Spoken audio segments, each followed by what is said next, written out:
मैं रोज़ उसको समझाता हूँ कि इश्क फ़ानी है।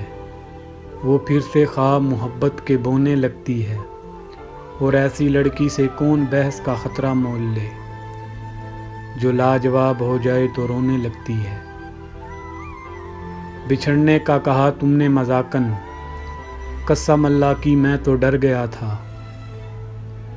और अगर उस वक्त तू न हंसता, तेरा जानी तो सचमुच मर गया था।